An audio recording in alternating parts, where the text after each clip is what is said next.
Hola, ¿qué tal? ¿Cómo les va? Muy bienvenidos, muy bienvenidas, muy bienvenides a nuestro segundo video de explicación y aplicación de las categorías de Folari a los temas más recurrentes de vuestros parciales. Vamos entonces con lo que habíamos visto en el videíto anterior, donde Folari se preguntaba, la posmodernidad, ¿es una época o es una actitud? Y nos respondía que hay actitudes posmodernas, aunque no haya una sociedad posmoderna, pero también es un perfil de época, de sociedades posmodernas. Y ahí teníamos todo el listado de lo que habíamos mencionado como características de este tipo de sociedades o actitudes que podrían formar parte de lo que podríamos llamar actitudes posmodernas en sociedades, aunque no sean consideradas posmodernas stricto sensu. Vamos con la segunda pregunta que se hace Folari, que es si la posmodernidad implica necesariamente una ruptura con la modernidad o una profundización o rebasamiento de lo moderno, o sea, una negación crítica de la modernidad o su máxima expresión.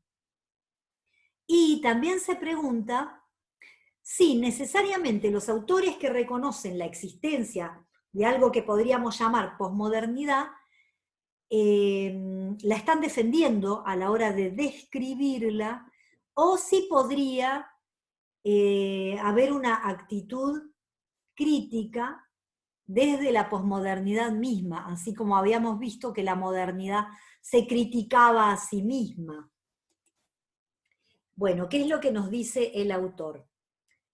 Que la posmodernidad implica, en términos teóricos, la liquidación de la teleología. Es decir, por ejemplo, este relato marxista que habíamos visto antes, ya no habría este tipo de relatos totalizantes. Y tampoco habría utopías que planteen, por ejemplo, esta idea de unificación total de los obreros de todo el mundo para aniquilar las clases sociales, que es lo que estaría planteando una idea totalizante de utopía, por ejemplo. También nos va a decir Folari que la posmodernidad implica la liquidación del logocentrismo, es decir, relatos con un centro fuerte en una sola categoría. El relato marxista tiene como categoría central, como tema central, el valor del trabajo por encima de cualquier otro valor. Tanto es así que para él y para las corrientes marxistas, digamos, lo que nos hace humanos es el trabajo, ¿sí? Entonces, poder articularse al trabajo, y en este sentido Castel también entraría dentro de estas ideas modernas, cuando él está pensando la desafiliación, en ese texto que vimos, justamente lo que él está pensando es que no podría haber otras formas de articulación social si no están vinculadas con el trabajo. Eso es un logocentrismo, ¿sí? Es un relato que propone a priori una identidad social como más importante que otras identidades. La posmodernidad implica la liquidación de la totalidad, en este sentido que acabo de decir, y de la representación. ¿Y esto qué significa?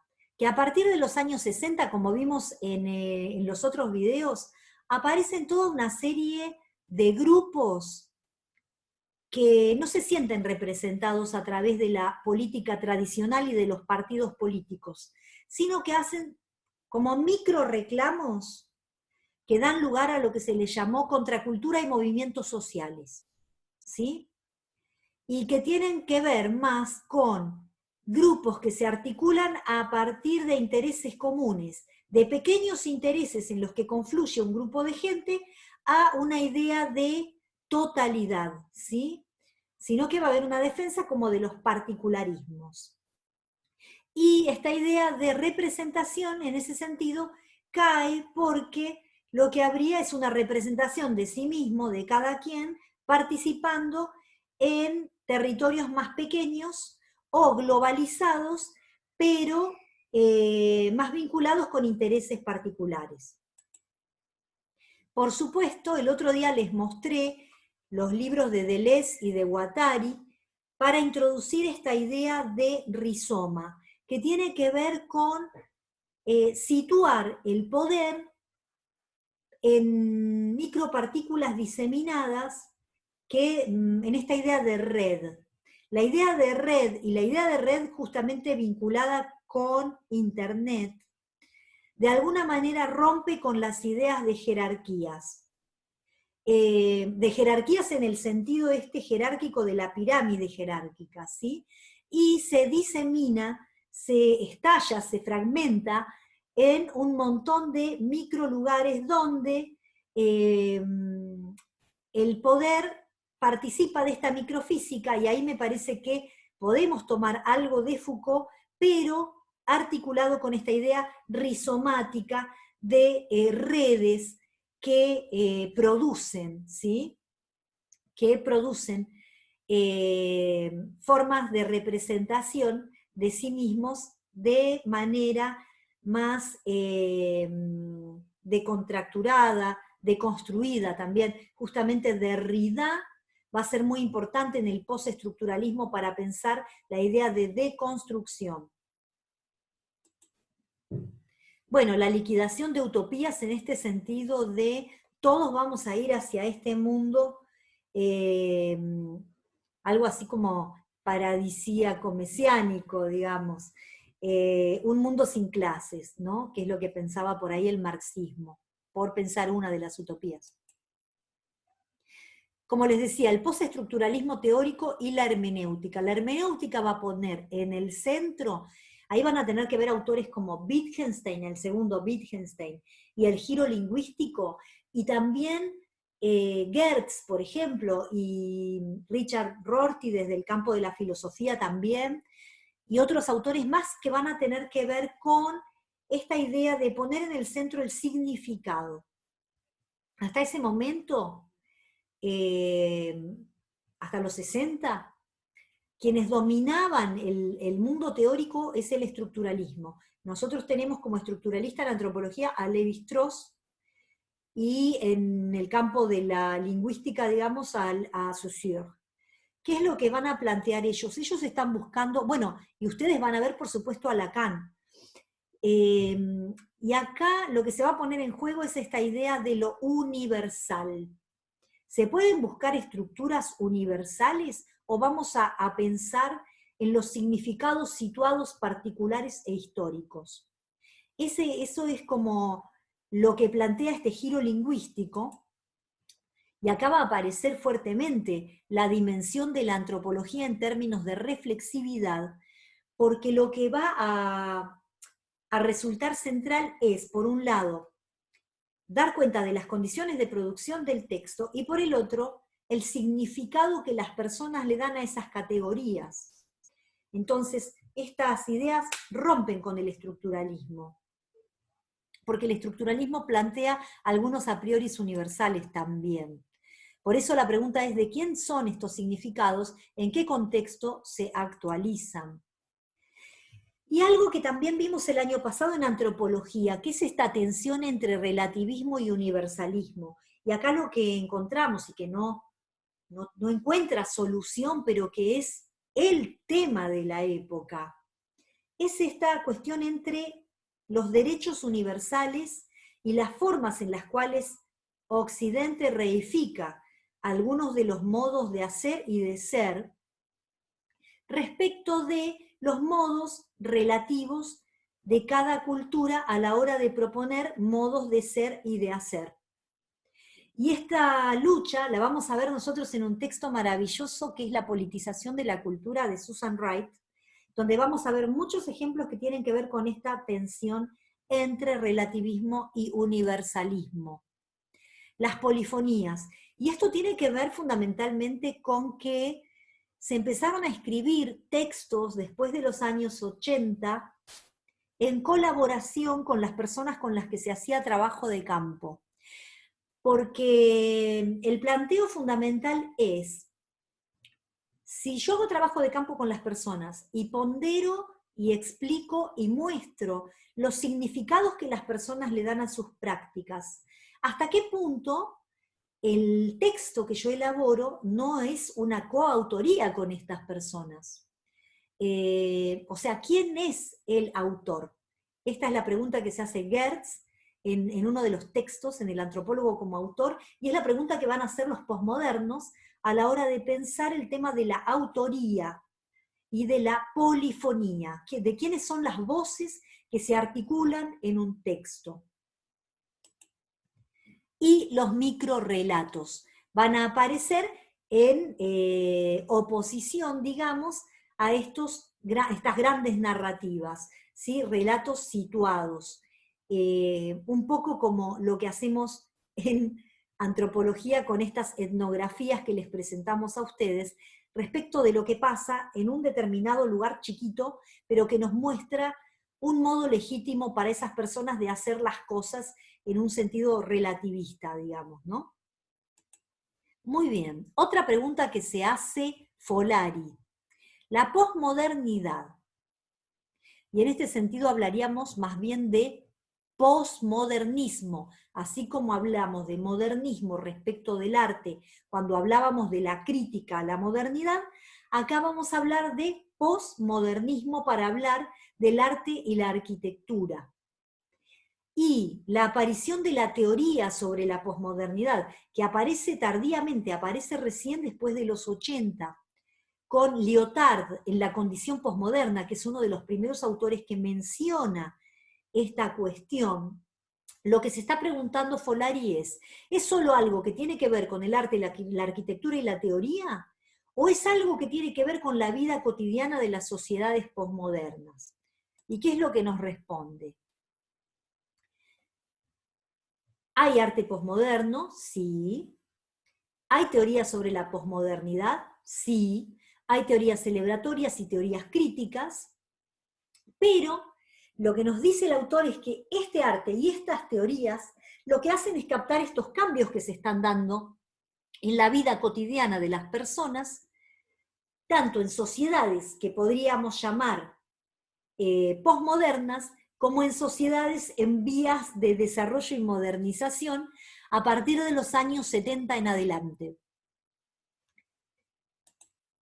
Y en ese sentido nos muestra algunas cuestiones relacionadas con el posmodernismo artístico.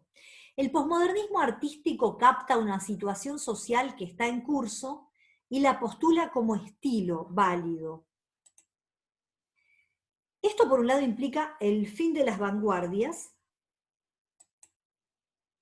y va a proponer, así como habíamos hablado de las técnicas surrealistas, podemos hablar en el posmodernismo de la mezcla, el pastiche, el collage, la superposición, la juxtaposición, la celebración de lo kitsch, la cita, o sea, de la cita de lo anterior, pero desterritorializado, armado, rearmado y mostrado en otro contexto. Lo vintage, la idea del disfraz como una dislocación de los sentidos originales y un nuevo sentido, ¿sí? Un poco, por eso me puse esta camiseta, que tiene que ver justamente con esta idea de lo posmoderno en términos artísticos. Y acá sí, voy a dejar de compartir pantalla un ratito y les voy a mostrar un poco lo que para mí resume, de alguna manera, ya lo vimos con Benjamin Lacombe,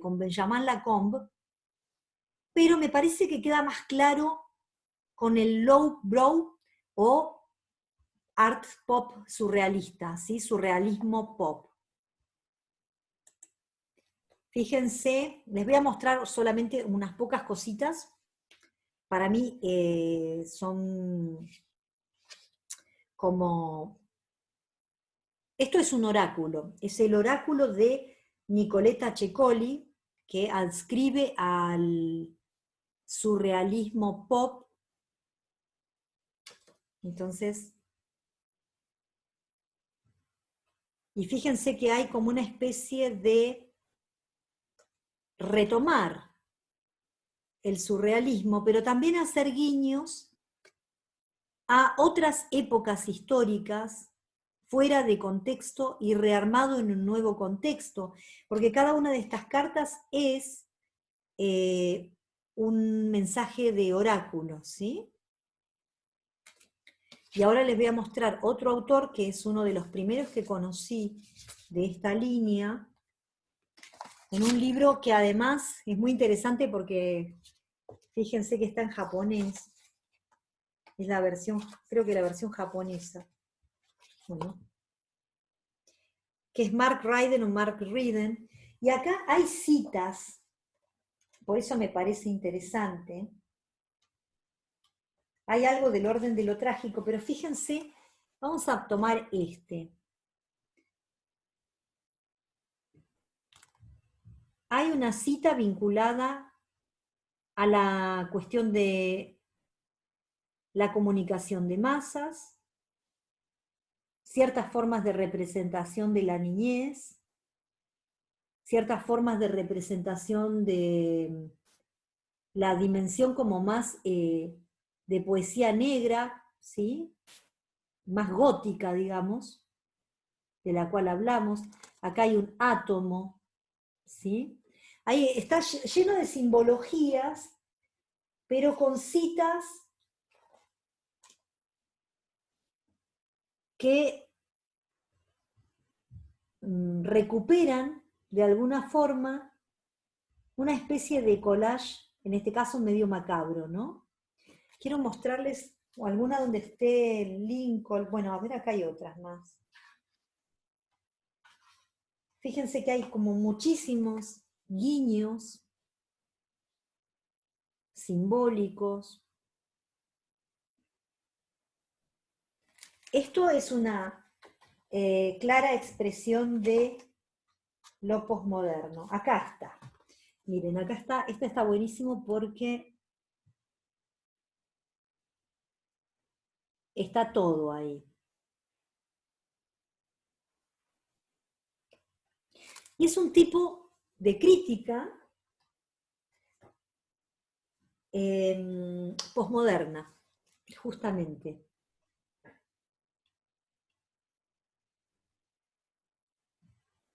Ahí está, este es el que les quería mostrar. Bueno, si pueden seguirlo en Instagram, la verdad es que están buenísimos los dos, ¿no? Nicoletta Cecoli y Mark Ryden. Bueno, vamos a continuar donde nos habíamos quedado. Bien, ese es el surrealismo pop. La otra característica es lo que podemos llamar desubstancialización y desterritorialización de los objetos. Y les mostré ese último justamente porque ahí tenemos procesos de desterritorialización de lo que sería un prócer metidos adentro de toda otra serie de objetos que incluso hasta son celebratorios del mercado. Y en ese sentido, todos los objetos que yo les mostré en el primer video, tenían un sentido todo esto, que es justamente pensar cómo el mercado hace una reapropiación de los objetos y los transforma en mercancía. ¿Se acuerdan que les mostré un borseguí de la línea de Dr. Martens que retoma cuadros? De hecho hizo varios, hizo uno de William Blake, uno del Bosco, unos de algunos renacentistas, bueno, muchas ediciones diferentes. Montones de símbolos que sería impensado en otro momento histórico en el cual no estuviese esta posibilidad de la reproductividad técnica, de que sean transformados en objetos de consumo.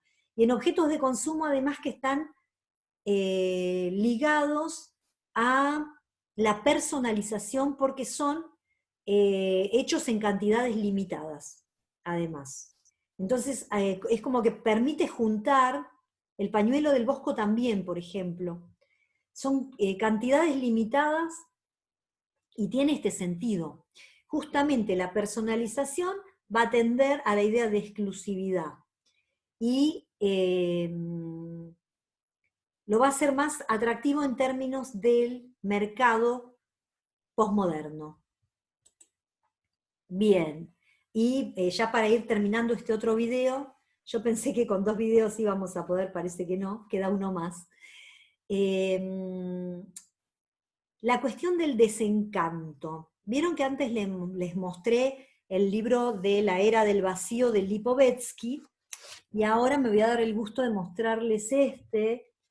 Me gusta este filósofo, que se llama El Imperio de lo Efímero. Es otra forma de sintetizar la posmodernidad. La moda y su destino en las sociedades modernas, dice Lipovetsky. Y justamente este desencanto, esta era del vacío, también podemos llamarle nihilismo, que es esta cuestión vinculada con la nada, tiene mucho que ver con la generación X, que es un poco mi generación, con estos autores, que no sé si los han leído, pero seguramente sí han visto alguna película basada en algunos de los textos de estos autores. Bret Easton Ellis tiene este libro que se llama Menos que Cero, y fue el primer libro de la posmodernidad que yo leí en mi vida, y me produjo un impacto enorme, porque nunca había leído un texto donde ocurrían cosas terribles y los personajes no moralizaban al respecto, sino que era la pura práctica y el puro flujo y el puro devenir desmoralizado, desencantado, en el marco de la era del vacío, donde van a satisfacer todo lo que se les ocurre en el momento, pueden hacerlo. Se trata de un grupo de personas que pertenecen a una élite muy rica y que objetivan a otras personas, pero no hay moralización, ni en las personas que cometen estos actos, ni en el autor cuando lo presenta. Y esto es impresionante realmente. Ha provocado muchísimas críticas y en otros casos una celebración desde la misma posmodernidad. En Psicópata Americano, no sé si la vieron, pero hay como una especie de nihilismo misógino, digamos, tremendamente cruel y expresivo y crudo, pero no hay moralización. Yo creo que ahí es como súper fuerte lo que plantea este autor a través de sus textos. Hay otro que se llama Lunar Park, también es increíble esa novela. El otro que me parece a mí que tiene mucho que ver con el posmodernismo es Chuck Palahniuk. Yo tengo otro, no tengo el Club de la Pelea, pero seguramente muchos de ustedes vieron la película esa del Club de la Pelea. Yo tengo Fantasmas, y estamos siempre en la misma línea. La desmoralización de cuestiones moralizadas desde la modernidad y desde la perspectiva más civilizatoria de la moralidad y de la modernidad. Y el otro que podemos mencionar es Irving Welsh, que quizás todos vieron Transporting. Bueno, estos 3 autores de la generación X son realmente como muy polémicos. Si ustedes los leen, sería buenísimo que si los leyeron o si vieron algunas películas, comentaran abajo en los comentarios, porque me encantaría saber qué les pareció y cómo impacta eso en términos de las cuestiones que más nos movilizan desde el punto de vista moral. A mí me parece que ahí hay algo muy, muy interesante para pensar respecto de la posmodernidad y que en su momento a mí me impactó muchísimo y me parece que es una invitación para ustedes para discutir y para pensar, y sobre todo para pensar en los trabajos de campo que hicieron y si hay algo de todo esto que pudiera aparecer quizás en algunas categorías nativas, quizás en algunas contradicciones que ustedes pudieran detectar entre lo que las personas dicen, lo que hacen y lo que dicen que hacen. Bueno, enseguida nos vemos, ahora sí en el último video, para explicar a Folari, y les mando un beso grande, nos vemos enseguida en el otro video. Muchas gracias.